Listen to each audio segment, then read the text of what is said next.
So, good morning, everyone. I am sitting at work, been here for a minute, and I was just in this space this morning, right?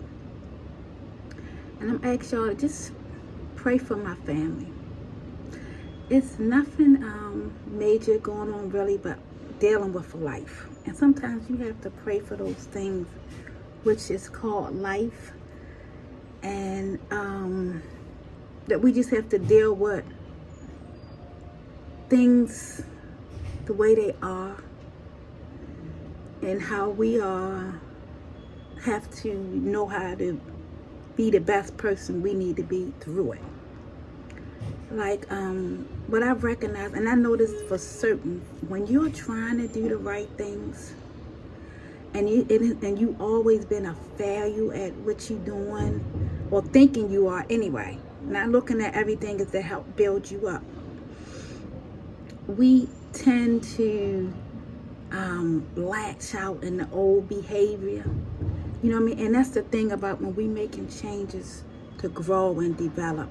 When you're trying to do the right thing, the enemy gonna come at you in your weakest area.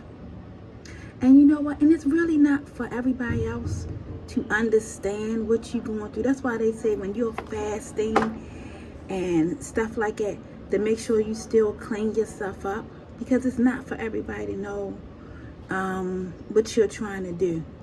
I remember when I first got clean and I was not feeling well. I guess I had probably about, maybe a year clean or so, and I was getting sick. And I remember someone saying to me, or thinking rather, that maybe I had started back getting high because, the process when you go through the runny nose, the runny eyes. And I was on Monument Street, and I ran into Winnie. We grew up together. I ran into Winnie on Monument Street, and I was telling him about it. And he said to me, "Nick, don't worry about that." He said, "You know me, I've been clean." He had a few years under his belt then, I guess about 3-4 years. And he said he still had that problem, people questioning him or wondering, was he getting high? And it wasn't about them. It was about what you need to do for yourself. And so I just want people to understand, just because you're doing the right things or trying to do the right thing, don't quit. Rather, it's your way of living, not trying to get back into selling drugs, not trying to be on drugs, not wanting to hustle. And because it's tight and it's a struggle, and your family looking at you and they don't understand, you know what? Sometimes it ain't even about for them to understand. Just do your part. Be respectful. Share where you at. Tell them where you at. If they choose to believe you or understand, don't even worry about it. Keep the relationship with you and God. Have somebody in your life who's going to be encouraging you. Rather you like some of the things they say, you know what I mean? Because encouragement don't mean it's always going to be a good encouragement. It's going to be a positive encouragement because they want the best for you. But don't mean it always going to feel good. So I just wanted to share that, because sometimes in life we be like it. I know I've been there, that I might be going through stuff. I'm focused. I'm on this grind. And somebody come at me, or my expectation of how a person should understand where I'm at, because I'm trying. I'm doing it. Keep doing it. Don't stop. And sometimes the least person you expect will be the ones who's going to give you the encouragement. Sometimes it ain't going to come from your house.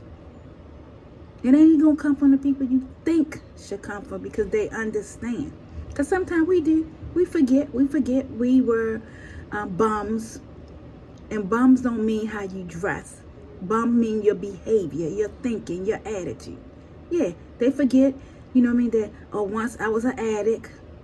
Once my mother let me stay with her until I got myself together. Once I didn't have a father who supported me, so they got to go through it. Why? You know what I mean?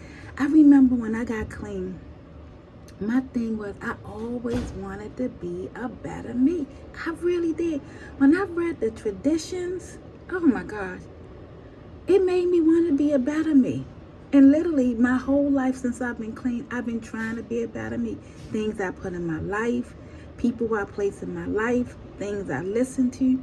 I try to be a better me. And it ain't always easy because I don't like me sometimes. I don't like some things I have been, or sometimes how my thinking might be. But the thing of it is, I talk about it. I work on it, you know. And it's hard. You know, this morning I just broke down and cried. Good morning. This morning I just broke down and cried. And it just came on me. You know what I mean? Like watching sometimes a struggle, seeing someone go through a struggle and wanting to do the right thing and not being able to understand that it ain't for everybody else to see it. It's for you.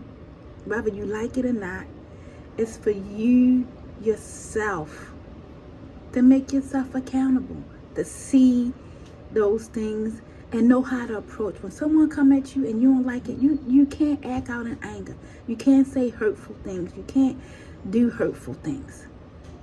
You got to be still. You got to ask God to guide you in your direction. Or sometimes you got to just say nothing. Don't say nothing. Sometimes you might need to wait and come back. And sometimes you don't need to come back at all. Sometimes we don't need to give an explanation about why we can't, why we don't. And then when you don't respond the way sometimes how people think you should, they come at attack you. You might need to be still then and not come back. Because all they do is elevate things to another level and can cause more hurt and harm in other areas that's not even truly necessary.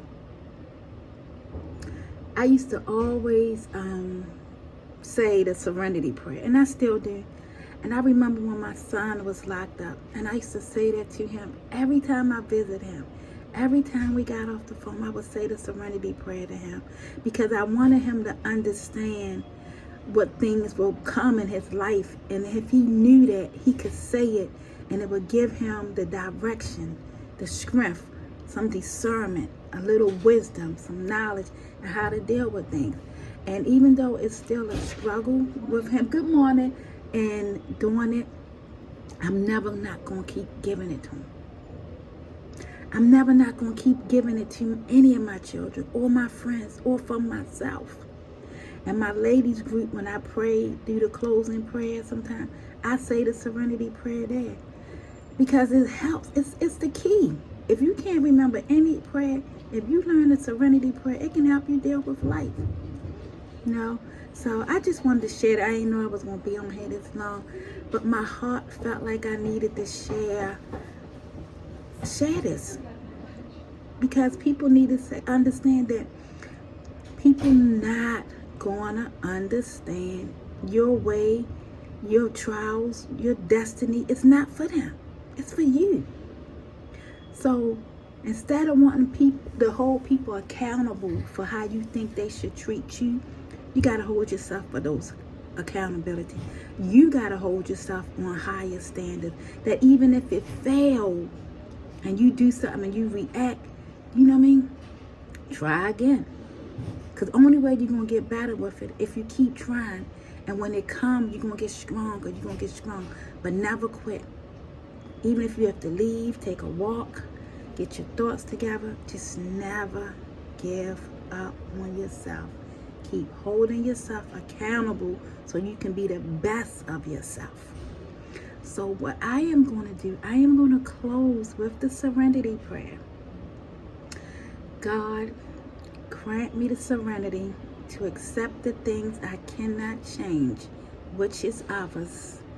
The courage to change the things that I can, which is self. And the wisdom, God, give the wisdom to know the difference between the two. And you do that, I'm telling you, it will help. It helped me. It helped me a many times, a many days.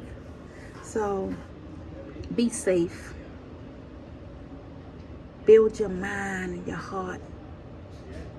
Ask God let you see you for who you are. The ugly, the sweet, the indifference, and let you be okay with it so you can keep working to be the best person you can be. Like Michael Jackson's song, start with the man in the mirror. And ask God to help you. Talk to God like you talking to someone that's sitting next to you. That's what he want to do. That's why he sent his son here. He sent his son here to teach us the way God said. Not about just the books, the laws, and all that stuff. That was to help people at the time that they need what they needed. And it still extends today's God's law. But that's why he sent Christ down here. And Christ left the Holy Spirit so you can have a one-on-one relationship with God. Don't ever feel like you can't come to God. I don't care if you're 15, 25, 45, 85. It's never, ever, ever too late to start. But it's too soon to quit, to give up on yourself, that you can't do what you need to do to better yourself.